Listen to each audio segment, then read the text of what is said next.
Assalamualaikum warahmatullahi wabarakatuh. Hari ini kita masuk ke bab 3 tentang aplikasi dari turunan.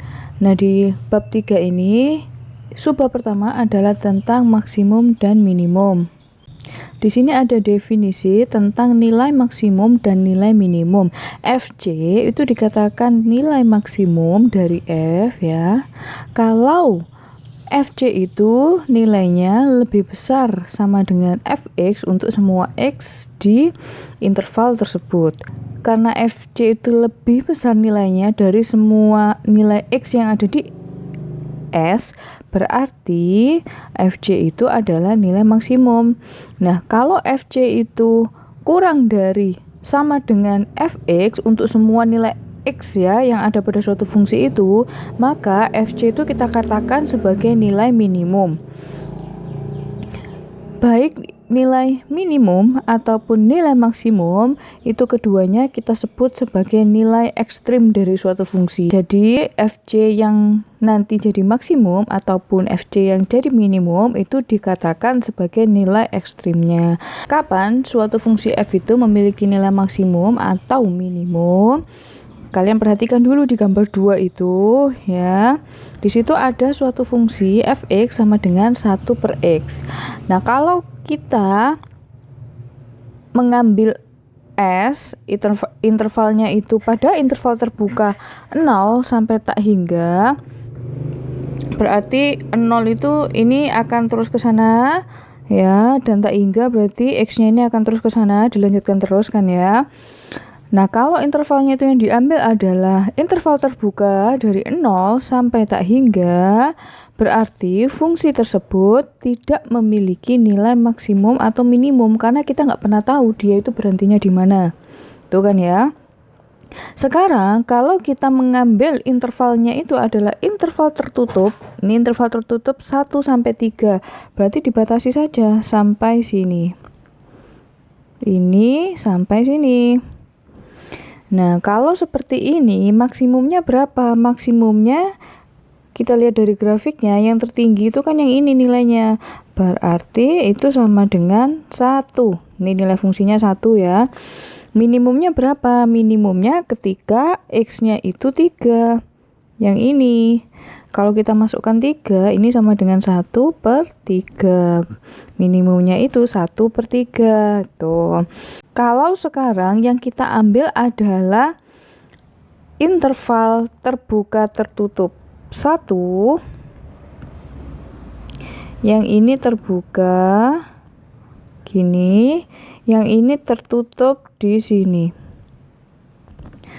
Karena yang di sini itu terbuka itu berarti nilai fungsinya ketika dia sama dengan 1 itu nggak ada.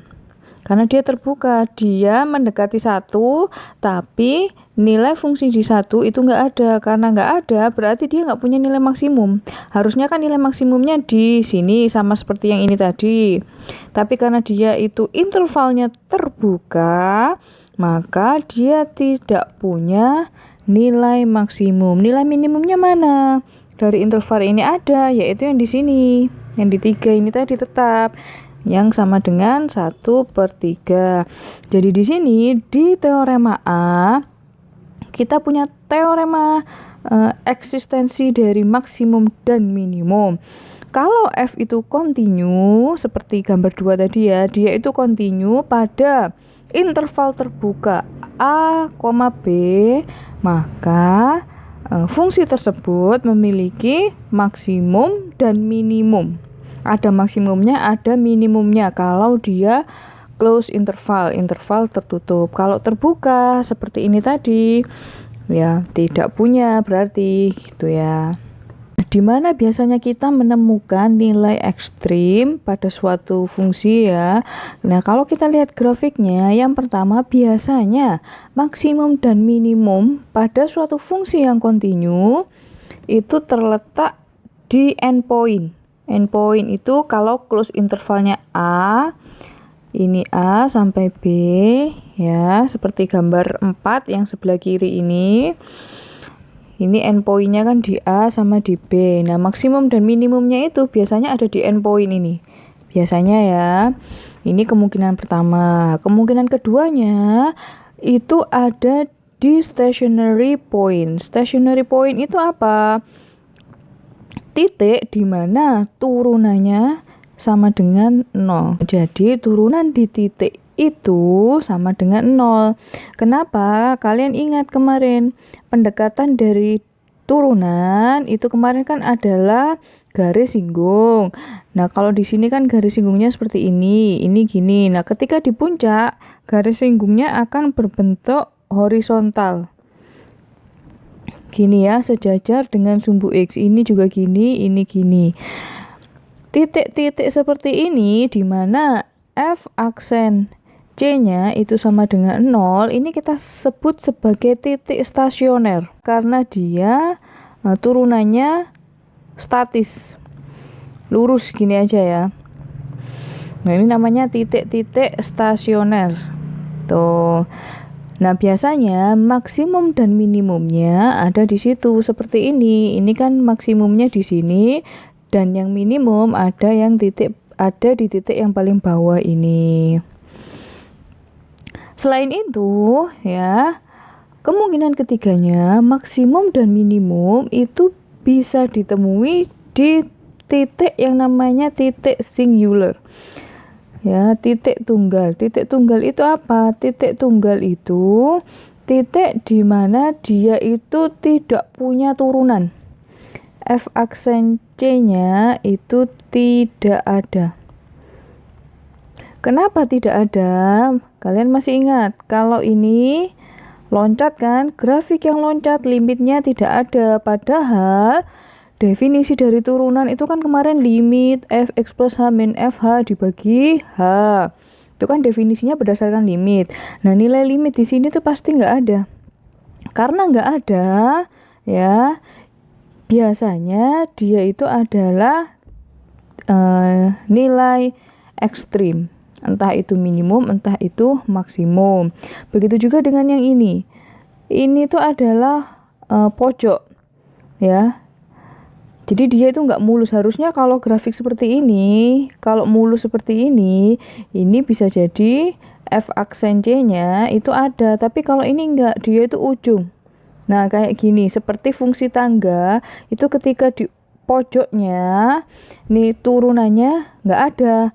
Sama seperti di titik ini, turunannya dia tidak ada. Tetapi dia bisa menjadi nilai ekstrimnya. Di sini kebetulan dia adalah nilai maksimumnya. Jadi nilai ekstrim bisa kita temui di 3 kemungkinan ini, yaitu di endpoint-nya, titik-titik akhirnya, di stasionernya, yaitu ketika turunannya itu sama dengan 0, dan yang ketiga kemungkinannya ketika turunannya itu tidak ada. Nah, ketiga jenis titik tersebut, endpoint, stationary point, sama singular point, itu kita sebut sebagai critical point. Sehingga di teorema B kita punya teorema critical point tadi ya. Kapan kita bisa menemukan nilai ekstrim atau critical point ya namanya ya? Kalau dia itu adalah endpoint, atau kalau dia itu stationary point di mana F aksen C-nya itu sama dengan 0, atau kemungkinan ketiganya kalau dia singular point ya, di mana turunannya itu tidak ada, doesn't exist gitu. Contoh 1, temukan titik kritis dari Fx sama dengan min 2x pangkat 3 plus 3x kuadrat pada interval tertutup ini ya, min setengah sampai 2. Endpoint-nya apa? Endpoint itu berarti titik-titik di awal dan di akhir dari suatu interval. Berarti di sini endpoint-nya adalah min setengah yang mengawali dan yang mengakhiri adalah 2. Itu endpoint-nya ya, kita sudah dapat. Sekarang yang stasioner point, turunannya sama dengan 0, ya dicari. Min 2x pangkat 3 kalau diturunkan menjadi min 6x kuadrat. 3x kuadrat itu kalau diturunkan jadi plus 6x. Nah, turunannya harus sama dengan 0. Ini sama dengan 0. Min 6x kuadrat plus 6x ini harus sama dengan 0. Berarti kalau saya sederhanakan x kuadrat ya plus X sama dengan 0. Saya ganti tandanya X kuadrat min X itu sama dengan 0. Gini ya. Nah, di sini X-nya saya keluarkan, X min 1 itu sama dengan 0. Yang ini X sama dengan 0, yang ini X sama dengan 1. Berarti kita sudah punya titik stasionernya di mana? Di X sama dengan 0 dan X sama dengan 1. Itu yang stasioner. Nah, kemudian singular point-nya di mana? Karena di sini turunannya bentuknya adalah polinomial, di mana polinomial itu terdefinisi di semua nilai X, berarti kita tidak punya singular point karena nggak mungkin F aksen C-nya itu tidak ada. Semuanya pasti ada karena X-nya terdefinisi ya. Sehingga kita punya 4 critical point, ada min setengah, ada 2, ada 0, sama 1. Nah, contoh 3 ini merupakan lanjutan dari contoh 1, tetapi yang ditanyakan adalah sekarang berapa nilai maksimum dan nilai minimumnya ya. Di contoh 1 tadi kita sudah punya titik-titik kritisnya yaitu min setengah, 0, 1, sama 2 kan ya. Nah, kalau kalian mau cari maksimum sama minimumnya tinggal dimasukkan saja ke fungsinya. Dicari F setengah itu dapatnya nilainya berapa? Ini dapatnya 1. Nah, waktu 0 itu dapatnya 0, waktu 1 itu dapatnya 1, waktu 2 dia dapatnya min 4. Sekarang yang maksimum yang mana? Yang maksimum yaitu nilainya adalah 1. Nih, kenapa maksimumnya itu 1 ya di sini? Dan itu didapat ketika X-nya sama dengan min setengah dan X sama dengan 1. Minimumnya yang mana? Yang paling kecil. Yang paling kecil yaitu min 4. Nah, di contoh 4, carilah nilai maksimum dan minimum ya fungsi fx sama dengan x pangkat 2/3 pada interval min 1 dan 2. Cari titik kritisnya dulu. Titik kritis dari endpoint. Endpointnya kita punya awal dan akhirnya yaitu min 1 sama 2. Kemudian kita cari stasioner pointnya. Titik stasionernya di mana? Ya, turunannya sama dengan 0 ya. Berarti 2/3 X pangkat 1/3, X pangkat min 1/3 itu bisa saya tuliskan gini ya, itu sama dengan 0. Nih, berarti kita bisa menyimpulkan 3 akar gini X ya, itu harus sama dengan 0. Akar X3 ini sama dengan 0. X-nya berarti sama dengan 0. Tetapi di sini kalau X-nya kita masukkan 0 ke fungsi ini, membuat fungsinya itu jadi tidak terdefinisi karena dia ini kan posisinya ada di bawah dan dia tidak boleh 0.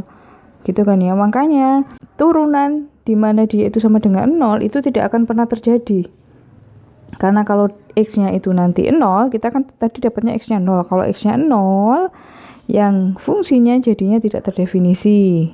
Tuh, makanya dia nggak pernah 0, nggak ada berarti titik stasionernya ya. Nah, kemudian untuk mencari titik singular di mana turunannya itu tidak eksis ya, tidak ada. Nah, ini kita sudah dapat turunannya itu tidak ada ketika X-nya itu sama dengan 0 karena tadi kan ini turunannya tidak terdefinisi ketika X-nya 0 ya. Berarti sudah jelas 0 itu termasuk singular point. Singular point-nya itu kita punya 0. Setelah itu kita cek satu-satu. F1 nih ya, kita dimasukkan ke fungsi yang ini. F min 1 itu dapatnya 1, F0 itu 0, dan F2 itu dapatnya akar 4/3. Maksimumnya yang mana? Maksimumnya berarti yang ini. Minimumnya yang mana? Ya yang 0 ini gitu.